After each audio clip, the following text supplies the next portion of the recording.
चला।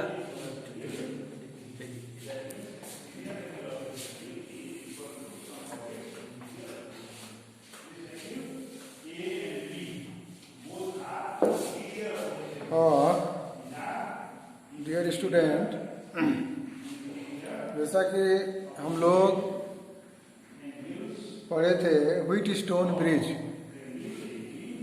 तो wheat stone bridge is an arrangement of four resistance and which is used to determine the unknown resistance. Wheat stone bridge का एक simplest application है metre bridge, है ना? क्या है? Metre bridge. मीटर ब्रिज है। ये मीटर ब्रिज जो है, metre bridge is simplest application,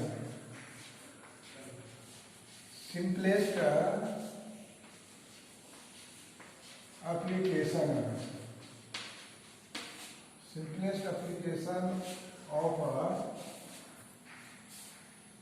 wheat stone bridge. Wheatstone bridge is the simplest application of Wheatstone bridge.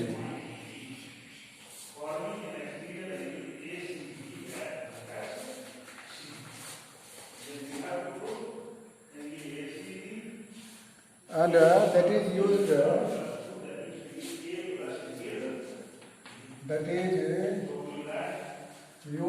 to determine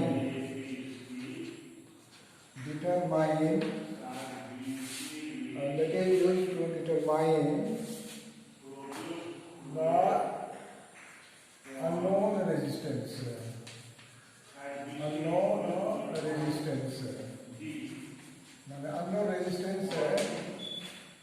determine करने का एक सिंपलेस्ट एप्लीकेशन है। इसका प्रिंसिपल क्या है? Principal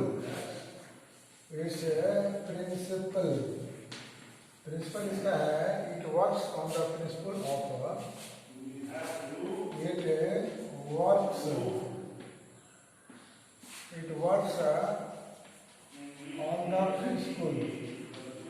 on the principle of balance condition,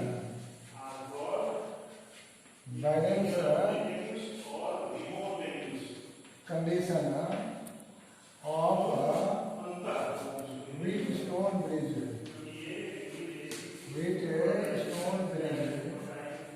के balance condition पर काम करता है। तो जब व्हीट स्टोन ब्रिज का बैलेंस कंडीशन हम लोग निकालते थे, तो बैलेंस कंडीशन कब होगा? When there is no current passes through the galvanometer. Galvanometer में करंट नहीं जा रहा, मतलब there is no deflection in the galvanometer. तो this situation is called balance condition. अब इसका हम लोग देखेंगे कंस्ट्रक्शन। क्या कंस्ट्रक्शन है ना? The construction of metre bridge का कंस्ट्रक्शन क्या क्या है ना? The construction of metre bridge, right? Let us see, इसका कंस्ट्रक्शन देखना है कैसे कैसे बना होता है। मीटर ब्रिज का मतलब है मीटर से 1 मीटर। इसमें 1 मीटर वायर जो है वो कॉन्स्टेंटाइन या मैंगनीज का वायर बना होता है। तो that is fixed in A rectangular wooden block के ऊपर लगाता है। प्रैक्टिकल में हम लोग उसको देखेंगे, ऑपरेटर्स को देखेंगे और उसका प्रैक्टिकल भी करना है। इस मीटर ब्रिज पर 3 दिन प्रैक्टिकल है। तत्काल हम लोग इसको डायग्राम बनाते हैं। एक ब्लॉक होता है, रेक्टेंगुलर वुडन ब्लॉक। उस ब्लॉक पर 1 मीटर वायर, 1 मीटर का एक वायर रहता है, फिक्स रहता है। पूरे ब्लॉक के ऊपर में। इसको ये पॉइंट मान लिया, इसको क्या मान लिया, सी पॉइंट मान लिया। ये 1 मीटर का वायर होगा। इस वायर के किनारे किनारे एक स्केल लगा रहेगा, एक लगा रहेगा क्या, स्केल, इस तरह का स्केल लगा रहेगा, है ना। ये 1 मीटर का स्केल होगा, इस तरह का एक स्केल लगा होगा, राइट। और इस वायर से मेटल स्ट्रिप के जरिए कनेक्ट होगा, मेटल स्ट्रिप, इस तरह का मेटल स्ट्रिप होगा, metal strip will be there.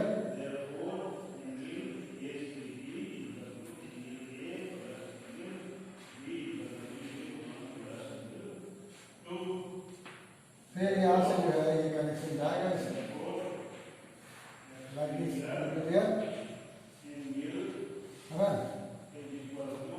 यहाँ एक पॉइंट होगा और लॉक करने वाला रहेगा, ये पॉइंट रहेगा लाइक दिस, ये मेटल स्ट्रिप का। और बीच में ये गैप है, ये गैप में ये गैप है, इस गैप में क्या क्या जोड़ना है ना। तो सबसे पहले करंट फ्लो कराने के लिए सोर्स ऑफ करंट चाहिए। तो इस पॉइंट को मान लो ए मान लेंगे, ये वाला पॉइंट मान लेंगे बी, ये सी है, और इधर में डी आएगा, ए बी सी डी। तो पॉइंट ए से ए और सी को हम लोग जोड़ेंगे, इससे सेल से जोड़ देंगे, स्विच लगा दिए, जरूरत पड़ने पर ऑन करेंगे, सेल सोर्स ऑफ करंट ए और सी के साथ जोड़ेंगे। ये 1 मीटर वायर है, ये सब मेटल स्ट्रिप से कनेक्शन क्या हुआ, डिस्कनेक्ट है, गैप है। इस गैप में एक लगाते हैं रेजिस्टेंस बॉक्स, लगाएंगे क्या, रेजिस्टेंस बॉक्स, जिसको हम आर भी कहते हैं, आर रेजिस्टेंस लगाते हैं। रेजिस्टेंस बॉक्स में क्या है, बहुत सारा रेजिस्टेंस रहता है, so many resistance are there, as per our requirement we can apply the resistance requirement के अनुसार। और ये राइट गैप है, इन दिस गैप सपोज कोई अननोन रेजिस्टेंस है, इसका रेजिस्टेंस निकालना है, उसको लगा देंगे। इस अननोन रेजिस्टेंस को मान लिया क्या, एस, एक्स मान लेते हैं, एक्स मान ली, एक्स क्या है, अननोन है। और जो रेजिस्टेंस बॉक्स में रेजिस्टेंस होगा, this will be the known resistance. And from A से लेके चलेंगे, फ्रॉम ए से एक वायर जोड़ के लाएंगे, ये लाए वायर, इसको जोड़ देंगे हम किससे, गैल्वेनोमीटर से जोड़ेंगे।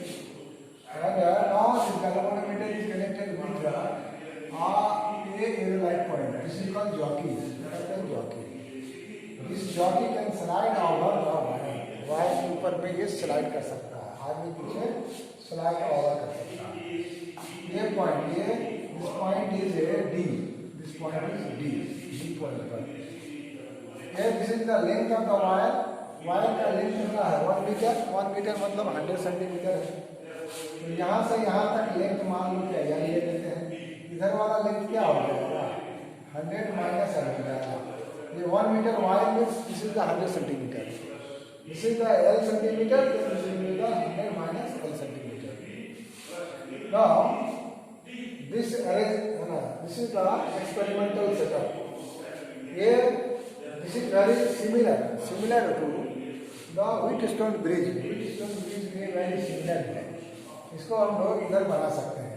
ए point, B point, A point और डी, और ये हो गया this is the C, A B C और डी, ये इसी टाइप में ले लेते हैं। बी और डी के बीच गैल्वेनोमीटर लगा हुआ है, ए और बी के बीच का इस रेजिस्टेंस को मान लेते हैं पी, यहाँ से यहाँ तक का length, the resistance depends upon the length of the wire. तो length of the wire will be more, resistance will be more. L length का resistance P और 100 माइनस L पार्ट रेजिस्टेंस का रेजिस्टेंस क्या मान लेते हैं, Q मान लेते हैं, मैंने B से C के बीच का Q। तो this will be very much similar to ये Wheatstone bridge. This will be very much similar to Wheatstone bridge which have seen earlier, जो हम लोग देखे हैं। ए और सी के बीच क्या लगा हुआ है, ये सेल लगा हुआ है, this is between A and C, right. B और सी के बीच क्या लगा हुआ है, दिस इज द गैल्वेनोमीटर लगा हुआ है, गैल्वेनोमीटर है जी, गैल्वेनोमीटर का resistance this is the G, right. And A to B, A से बी के बीच कौन है, ए से बी के बीच कौन है, आर है, दिस इज द आर। ये नोन रेजिस्टेंस है। और रेजिस्टेंस बॉक्स में बहुत सारे रेजिस्टेंस रहेगा, प्रैक्टिकल करेंगे तो उसको खोल खोल के देखेंगे, है ना। और बी और सी के बीच, बी और सी, बी और सी के बीच कौन है, this is the x, x मतलब क्या है, अननोन रेजिस्टेंस है। और ए से डी के बीच ये क्या है, ई है, that depends upon the length L. और डी से सी के बीच क्या है, इसको मान लिया क्यू। मतलब इस डायग्राम को हम लोग इस व्हीटस्टोन ब्रिज के फॉर्म में ले सकते हैं। अगर ये जॉकी को लेके आगे पीछे करेंगे, slide of the wire, when the deflection is zero, there is no deflection. आगे पीछे करेंगे जहां पर डिफ्लेक्शन क्या हो जाएगा, जीरो हो जाएगा, तो समझ जाएंगे ये ब्रिज क्या हो गया, बैलेंस हो जाएगा। When bridge will be balance, when the bridge will be balance, then ratio of this and this and this and this must be equal. एक अगर ये बैलेंस है तो बैलेंस के लिए क्या कंडीशन है, जब इसको एडजस्ट करेंगे, आर को एडजस्ट करके आगे पीछे करेंगे, जिस पॉइंट पर मान लो ये पॉइंट आ गया यहाँ पर 60 सेंटीमीटर पर आ गया, तो इधर वाला क्या हो जाएगा, 40 सेंटीमीटर हो जाएगा, है ना। तो लेंथ अधिक होगा तो रेजिस्टेंस अधिक हो जाएगा, लेंथ कम होगा तो रेजिस्टेंस कम हो जाएगा। तो ये जो व्हीटस्टोन ब्रिज है, that is very similar matter exactly like this Wheatstone bridge, balance condition के लिए है। तो इसको हम लोग जॉकी को आगे पीछे करके ऐसा पॉइंट पकड़ेंगे जहां पर डिफ्लेक्शन जीरो हो जाए, तो कहेंगे कि ये बैलेंस है। अब रेजिस्टेंस बॉक्स से आर जो हम लोगों का रिक्वायर्ड रेजिस्टेंस है, उस रेजिस्टेंस को इतना लेंगे ताकि ये नो डिफ्लेक्शन का आ जाए, मोटा मोटी बीच में हो जाए, 60-40 में हो, 40-60 में हो, या 55-45 में हो, इसी आसपास होना चाहिए। ऐसा नहीं कि एक हो रहा 80, दूसरा 20 हो रहा है, एक हो रहा है 90 CM, दूसरा 10 CM हो रहा है, एकदम एंड में जा रहा है ना। और इस अरेंजमेंट को करने के बाद ये अरेंजमेंट सही है कि नहीं है, इस जॉकी को लाके इस एक एंड में लाएंगे, सपोज डिफ्लेक्शन राइट साइड हो रहा है, इस जॉकी को ले जाके दूसरे एंड में लाएंगे तो डिफ्लेक्शन उसके अपोजिट साइड हो जाएगा। अगर ऐसा सिस्टम अरेंजमेंट हो जाए तो समझ जाएंगे कि ये सेटअप हमारा सही है, सेटअप सही है। अब स्विच को ऑन कर देते हैं। अब ये जॉकी को ये दिखाने के लिए था, ये जॉकी जो है दिस वन आगे पीछे करके बैलेंस कंडीशन जब आ जाएगा, देन ये तो नोन होगा, मान लो 10 लगाए हैं, है ना। और ये इसका एक हम लोग बैलेंस कंडीशन हो रहा है, तो देख देंगे कितना, this by this by this by this, इस आर बाई एक्स बराबर, ये हो रहा तो P बाई क्यू हो जाएगा, P बाई क्यू हो जाएगा। इसको उलाटेंगे, इसको क्या करेंगे, उलाटेंगे, एक्स बटे आर बराबर हो जाएगा Q by Q, like this कर सकते हैं, जैसे रेसिप्रोकल कर देंगे, this equal to X equal to Q by Q into R हो जाएगा। अब P कितना है, P है L, P है L, तो Q कितना हो जाएगा, 100 माइनस L इंटू कितना हो जाएगा, R हो जाएगा। ये फार्मूला हमारा ये हो जाएगा। अब इसी के आधार पर हम लोग कैलकुलेशन करेंगे, calculate the value of x. Suppose पहली बार जो है फर्स्ट टाइम इफ R बराबर 2 ओम, मान लो R जो यहाँ से रेजिस्टेंस बॉक्स से निकालने होता है 2 ओम करके, उस समय P माने L का वैल्यू मान लो आ गया 60, तो 100 माइनस L कितना हो जाएगा, 100 माइनस L हो जाएगा 40, पक्का हो जाएगा, क्योंकि 100 सेंटीमीटर का है। अरे it is 160, then 100 minus L is 40 हो जाएगा। Now the value of x will be how much, 100 minus L means कितना हो गया 4 बाय क्या आ गया 60 इंटू 2 डाल देंगे, ये कैंसिल हो गया, दिस बाय 2 बाई 3 मीन्स हो गया 4 बाई 3 इज इक्वल टू 1.03 आ जाएगा, इतना मतलब अननोन रेजिस्टेंस का वैल्यू आ जाएगा। सिमिलरली अब if R is changed, if R को चेंज कर देंगे जो 2 ओम का निकालेंगे वो हम कर देंगे 3 ओम, तो उस टाइम पर ये जो नल पॉइंट है, नल पॉइंट मतलब जिस पॉइंट पर डिफ्लेक्शन 0 आ रहा है, वो नल पॉइंट में पी का वैल्यू सपोज कर लो आ गया 70, पी मतलब एल बराबर हो गया 70 सेंटीमीटर, देन क्यू मतलब कितना हो गया 100 माइनस एल बराबर कितना हो जाएगा, इसे हम हो जाए whenever this r is changed, obviously the null point will change. That time x का वैल्यू कितना हो जाएगा, x equal to what is there 100 minus l by l into r. Now put this value here, इस value को यहाँ put करेंगे, तो on putting this value is 30 by 70 into what is there, this is the 3 ohm.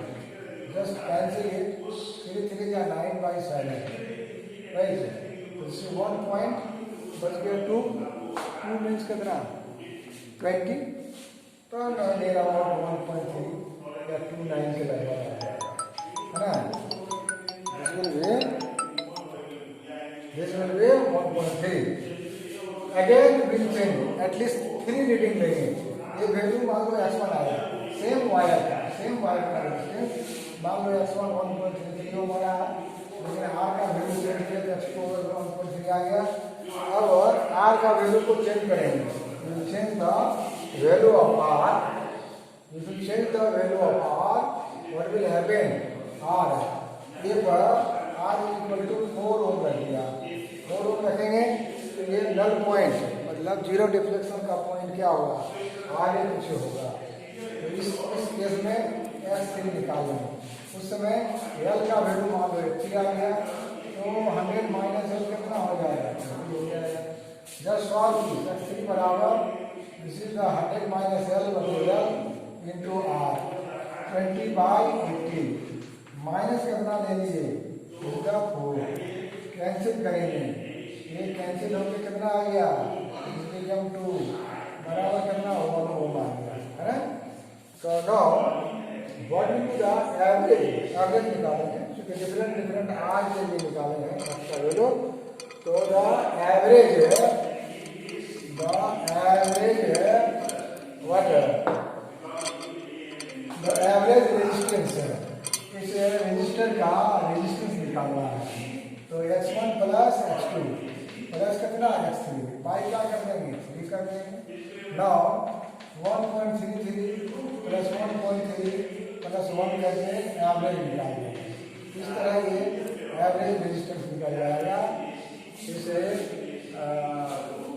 इस resistor का जो unknown resistance है that can be calculated with the help of metre bridge, it is the simplest application of Wheatstone bridge, और इस पर जो है